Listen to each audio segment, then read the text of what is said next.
నేను బహిరంగ చర్చకు సిద్ధంగా ఉన్నా, ఎక్కడికైనా రావచ్చు. అందుకే చెప్తున్నా కదా, వాళ్ళు ఒకటి చెప్తున్నారు, నేను ఒకటి చెప్తున్నా.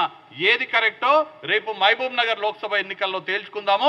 కేసీఆర్కి సవాల్ చేస్తున్నా, వచ్చి పోటీ చెయ్యి, అదే రిఫరెండంగా మేము భావిస్తామని చెప్తున్నాం.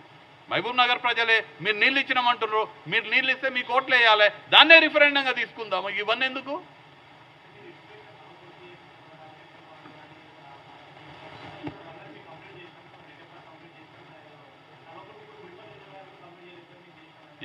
ఏం చేసిన మేము ప్రతి సంవత్సరము మేము అధికారంలో ఉన్నప్పుడు 262 టీఎంసీలు మేము వాటర్ వాడుకునేటోళ్ళం. ఇవన్నీ కూడా కేఆర్ఎంబి ఇచ్చినటువంటి డేటా, నా సొంత కవిత్వం కాదు. కేఆర్ఎంబి వాళ్ళు ఇచ్చినటువంటి గణాంకాల ప్రకారం కాంగ్రెస్ పార్టీ అధికారంలో ఉన్న 2004 నుంచి 2014 సంవత్సరం వరకు ప్రతి సంవత్సరం కృష్ణా నది నుంచి మేము వాడుకున్నది సగటున 262 టీఎంసీలు. వీళ్ళు అధికారంలోకి వచ్చినాక 2014 నుంచి 2023 డిసెంబర్ వరకు సగటున వాడుకున్నది 2012 టీఎంసీలు మాత్రమే. 212 టీఎంసీలు అంటే నీళ్ళే కృష్ణా నది నుంచి వాళ్ళు వాడుకోలేంది, ఇక ఏడుకెళ్ళి వారిస్తారు పొలాలని?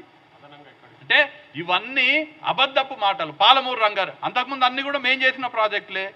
పాలమూరు రంగారెడ్డికి మేము అడ్మినిస్ట్రేటివ్ శాంక్షన్ ఇచ్చినాం. అడ్మినిస్ట్రేటివ్ శాంక్షన్ మేము ఇచ్చినాము, వాళ్ళు 28,012 కోట్లు ఖర్చు పెట్టి మొత్తం కమిషన్ల కక్కుర్తి పట్టి కాంట్రాక్టర్ల దగ్గర కమిషన్లు తీసుకున్నారు. కానీ ఒక్క చుక్క నీరు కూడా పాలమూరు రంగారెడ్డి ప్రాజెక్ట్ ద్వారా అసలు పాలమూరు రంగారెడ్డి ప్రాజెక్టు ప్రారంభమే నార్లాపూర్ నుంచి నీళ్ళే బయటికి రాకపోతే పొలాలు ఎడికెళ్ళి వాడతాయి? వాళ్ళు నీళ్ళే డ్రా చేయలేదు. కెనాల్సే లేవు.